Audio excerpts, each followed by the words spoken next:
My husband invited his entire family to watch as he presented me with a maid uniform on my birthday, laughing, "Since you stay home anyway, might as well look the part." His dad cackled. I raised an eyebrow, handed him a legal notice, and said, "Then start by cleaning your way out of this marriage." He froze. "My name's Lorna. I'm 46. I live in North Carolina, in a small town where folks still wave at each other from their porches and gossip over the fence while hanging laundry. I've lived in the same place almost all my life. The kind of life that doesn't make headlines, doesn't cause a fuss. I married young, just 24, to a man who used to make me laugh more than anyone. His name is Daryl. We had 2 kids, Sadie and Jonah, who grew up before I even realized it. Both moved out a few years ago, and for the first time, the house felt quiet in a way that didn't comfort me. Not that it had been especially noisy before. This story really starts last July. My 46th birthday. I remember waking up that morning and listening to the sound of birds outside the window, the rustling of trees from the old oak near our backyard, and the clink of something downstairs. Daryl was making breakfast, or at least trying. That should have been a red flag. He hadn't made breakfast in years. I laid there a few minutes longer, thinking about the years behind me. What they'd been. What they hadn't. I had stopped working about 3 years earlier, right after my mom got sick. I left my job at the vet clinic to take care of her full-time. When she passed, I just never went back.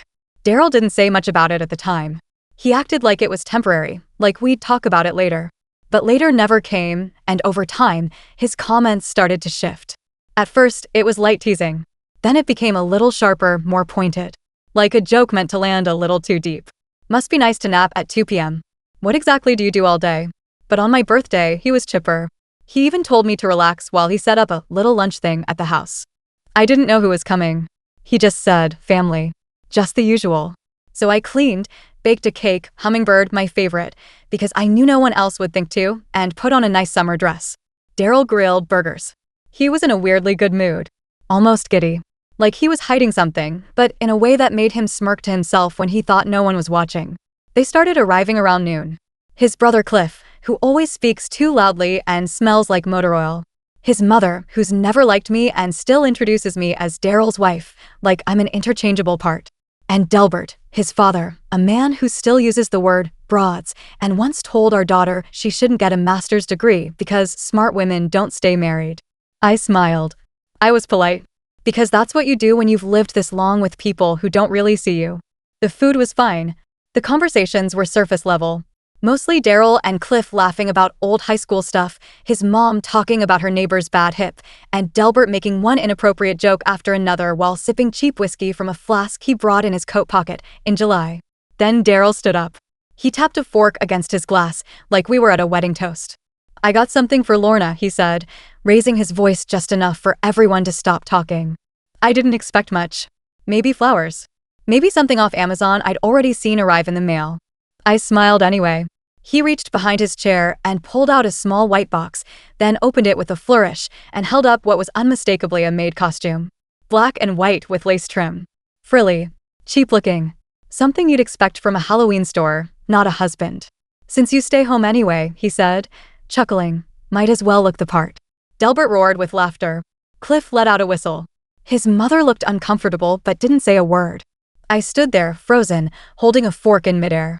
I looked at him, this man I'd spent over 2 decades building a life with, and I didn't feel embarrassed. I didn't feel shocked. I felt done. So I walked over to the kitchen counter, opened the drawer I'd quietly put something in the night before, and pulled out a thick manila envelope. I walked it back to the table, set it down in front of him, and said, with a calm I didn't know I had, "Then start by cleaning your way out of this marriage." He stared at it like it had teeth. He didn't open it. Just looked at me like I'd slapped him. "What is this?" he asked, his voice low, confused. I looked him in the eye and replied, "It's a legal notice. Separation. I've had it ready for months." Silence. The kind of silence that makes your ears ring. Delbert stopped laughing. His brother looked away. His mother whispered something about airing dirty laundry, but even she didn't argue. Daryl just sat there, holding the costume, hands shaking slightly. It didn't feel triumphant. It felt like exhaling after holding my breath for years. The truth is, the marriage had been dying for a long time. I just didn't want to admit it. After Daryl lost his job at the lumber mill 5 years ago, he changed. At first, I told myself it was stress. Embarrassment. I supported him. I reminded him he wasn't just his job. But he didn't want support. He wanted submission. He grew cold, distracted, started spending most of his time in the garage with his laptop. Got into these rabbit holes online, angry videos, conspiracy theories. He'd yell at the TV, at the news, at politicians. At me. The man who once rubbed my feet after long shifts now rolled his eyes if I so much as sighed near him. He resented that I stopped working but didn't step up either. Our intimacy vanished. Our conversations thinned out. Eventually, we just coexisted. One night, I caught him texting someone named Cheryl. Flirty messages. Vague excuses. He claimed it was nothing. Said I was just being paranoid. But the way he started guarding his phone? That said everything. I didn't confront him again. I just started planning. After he left that birthday night, didn't even say goodbye to his family, I called a locksmith. Changed the locks before the sun went down. The next day, I moved our joint savings into a separate account. Quietly. Legally. I didn't want revenge. I just wanted space to breathe. He tried calling a few days later. Said he was ready to talk. But I wasn't. I didn't owe him a conversation after what he pulled. I gave him everything I had, year after year. Support, love, patience. And he gave me a costume. I told him we'd go through the lawyers. That was that. He cried. Sent me long texts at night. Apologized. Blamed the stress. Asked if I was seeing someone already. I wasn't. I just didn't want to see him anymore. I rented a little cottage near Black Mountain. A small white house with a porch and creaky floorboards and just enough yard for a garden. The first night I slept there, I left the windows open. The silence was different this time. Not empty, peaceful. Sadie visited and brought wine. We sat outside under a blanket. You should have done this years ago, she said. I know, I replied, but I was scared. You don't seem scared now. I wasn't. The first few weeks in the cottage were strange.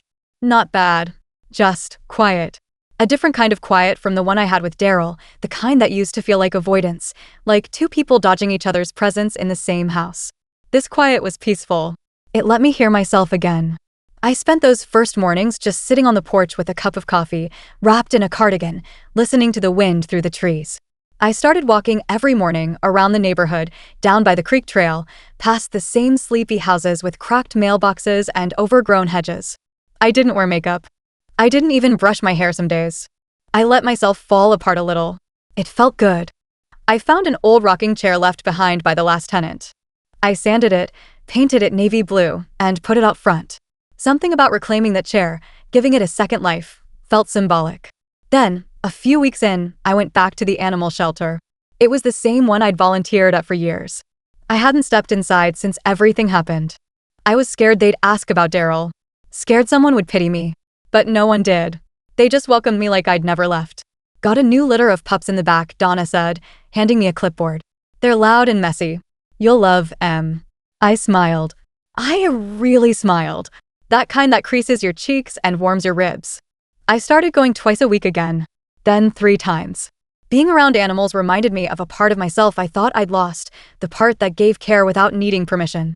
One Thursday afternoon, I stopped by the public library on the way home. I was looking for a gardening book, something on keeping basil alive longer than a week. I wandered down the nonfiction aisle and saw a man squinting at a row of books, running his finger across the spines like he was searching for something familiar. "Excuse me," he said, when he noticed me. "Do you know anything about woodworking?" I must have looked confused. He chuckled. "You just have that knows where things are look. I've been staring at the shelf for 20 minutes. I laughed. That's a new one. I helped him find the book. He thanked me, made some joke about how the table he was building would probably fall apart on day 1, and asked if I wanted to grab a coffee sometime. His name was Joel. He had kind eyes, a calm voice, and wore a flannel shirt like it was stitched onto him. No wedding ring. Just a small scar on his knuckle and a silver watch that had seen better days. I didn't say yes that day. I told him maybe. But a few days later, I found a note in one of the books I'd checked out, folded neatly between the pages. "If you decide to say yes, I'll be at the coffee shop next to the hardware store. Saturdays. 10 a.m., Joel." It made me pause. I hadn't dated since Daryl. Not seriously. I didn't even know if I could do that again, trust someone, let them in, share space and thoughts and routines. But the way he asked? No pressure. No chase. Just a door, cracked open. I didn't show up that first Saturday. Or the one after. But the third week, I woke up, put on jeans and a soft gray sweater, and drove to the coffee shop. He was there. reading a newspaper. He looked up and smiled when he saw me. "Hi, Lorna," he said, like he'd known I'd show up eventually. We started slow. Really slow. We didn't even hold hands for the first few weeks. We talked. About books. About his workshop. He built things, mostly tables and small furniture. Sold a few pieces to antique shops. He'd been married once, briefly, in his early 30s. No kids. No drama. Just said we wanted different things. He didn't ask about Daryl. Not right away. When he finally did, I told him a version of the story, not all the ugly details, but enough that he understood I'd been somewhere dark and had no intention of going back. He nodded and said, "Well, you got out.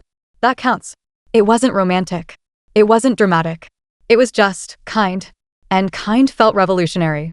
But Daryl didn't stay gone. He texted a few times at first. Apologized. Then accused.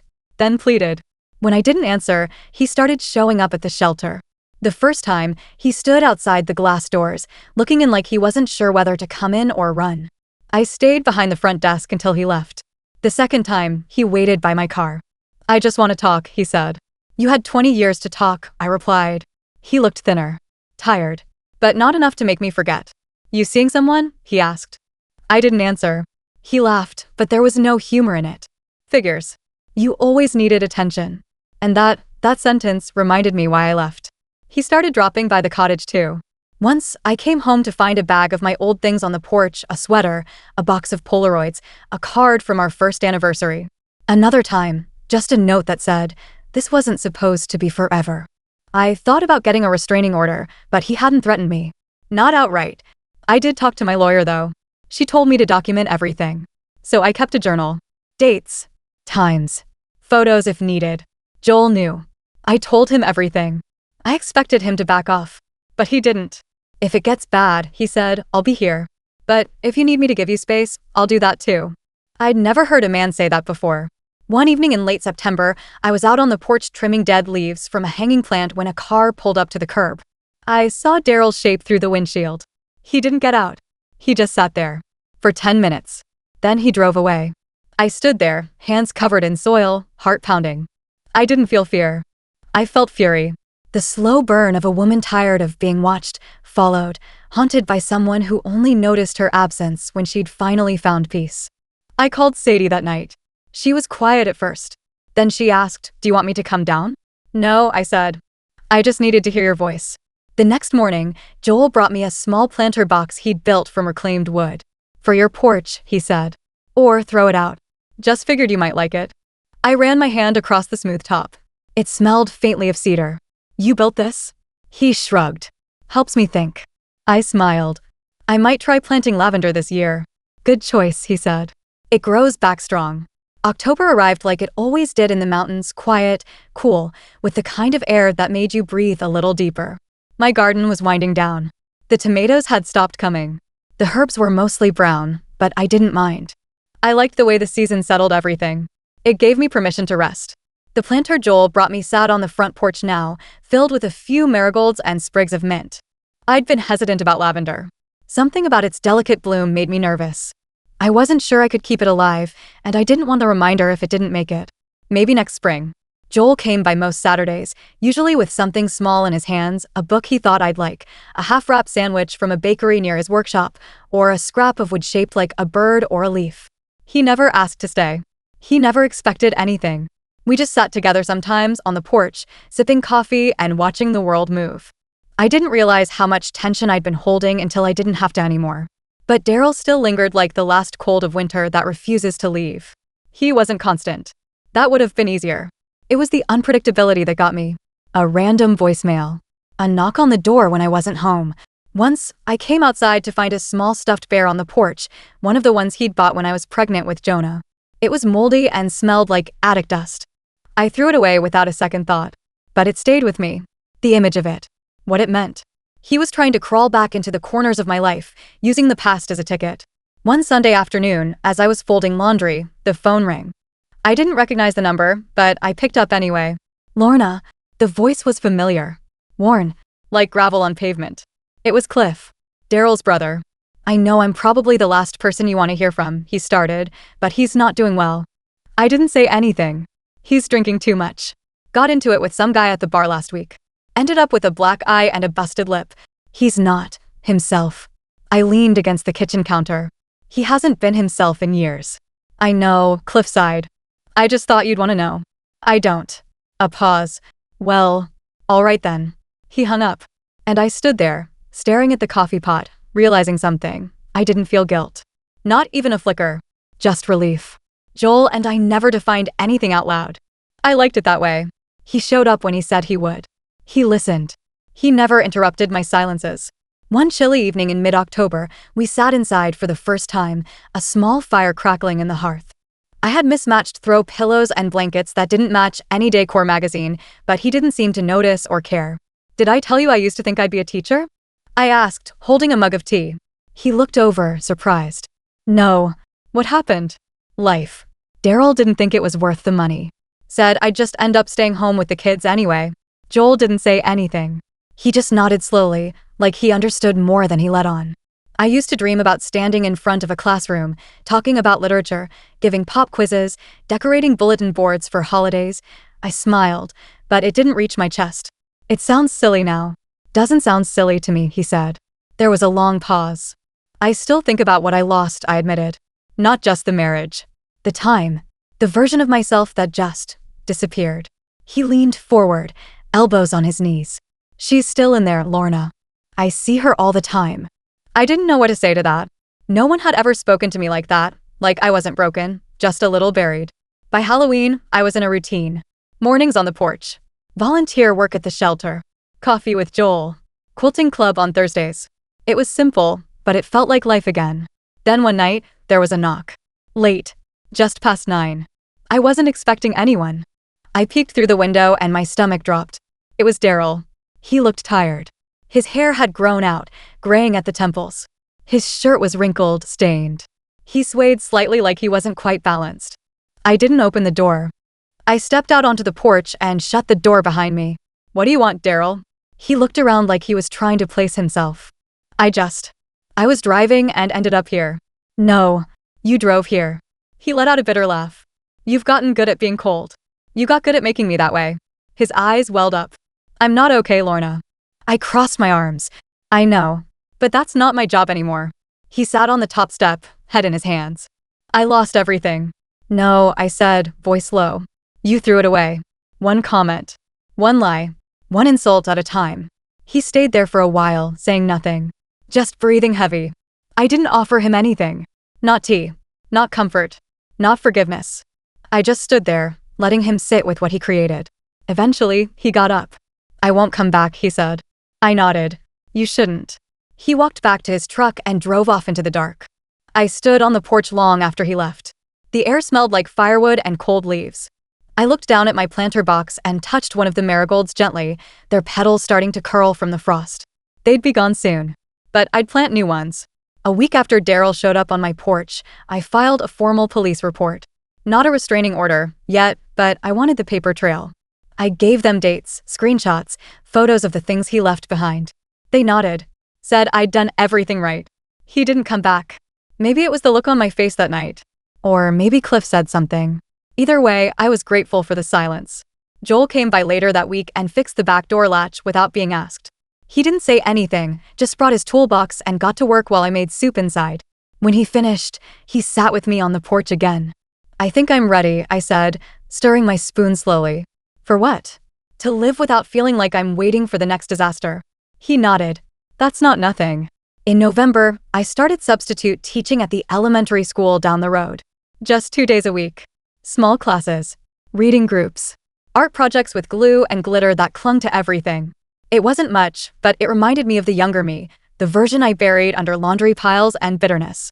One afternoon, I ran into Daryl's mother at the grocery store. She barely looked at me. Just muttered, "You didn't have to humiliate him like that." I met her gaze. No, I really did. She left without another word. Thanksgiving came. Sadie and Jonah came home. They brought wine and stories. Jonah had a new girlfriend. Sadie had gotten a promotion. We laughed. We argued about what movie to watch. I didn't mention their father. They didn't ask. That night, when they were asleep on the pull-out couch, I pulled out the photo album Daryl had left behind months ago. I sat by the fireplace and flipped through it slowly. There were pictures of our wedding. Our first Christmas. Me holding Sadie in the hospital, half asleep but smiling. There were pages that stuck together, corners yellowed with time. Pictures I hadn't seen in years. I took out 4 photos. My favorites. One of each kid, one of me and my mom, and one where I was laughing on a beach, hair wild in the wind. Daryl had taken it when he still made me feel safe. I tucked them into a small envelope, slid it into my nightstand, and closed the album. The rest went into a donation box the next morning. December was slow and quiet. Joel started spending more time around the cottage. He never moved in. That wasn't the kind of relationship we wanted. We loved each other without needing to be everything. One snowy morning, just a few days before Christmas, I opened my mailbox and found a letter from Daryl's lawyer. It was short. A formal notice informing me that Daryl had filed for bankruptcy. At the bottom, in smaller print, it stated that due to the protection order on our finances and my legal documentation, I was exempt from any responsibility. They had combed through years of records. I was clean. Every penny I had protected was still mine. I smiled. Not because he was failing, but because I hadn't followed him down with it. A few weeks later, I heard from Cliff again. This time in a voicemail. He's moving. Said he's going out west somewhere. Said you're the reason. Said you ruined him. I didn't call back. In the spring, I planted lavender. Joel helped me dig the holes. The sun was warm, the breeze smelled like honeysuckle, and for the first time in years, my hands were dirty with something that felt like purpose, not just habit. When we finished, I stood back and looked at the neat little rose. You think they'll take? I asked. They'll bloom, Joel said. They were just waiting for the right place. One evening in late April, I opened a small package on my porch. No return address. Inside was a familiar item, folded neatly, the Maid costume. No note. Just that. I stared at it a long while. Not with sadness. With the kind of clarity you don't expect to arrive with a piece of lace in your hand. I stood up, walked it to the backyard, and threw it into the fire pit. I didn't make a show of it. I didn't need to. The next day, I sewed a table runner out of old fabric scraps, soft blues, creams, yellows. I used the lace trim from the costume. I didn't burn all of it. Just the part that tried to humiliate me. The rest? I turned into something beautiful. I laid it across the kitchen table. A place I gathered around with people who loved me. That was enough. That was more than revenge. That was mine.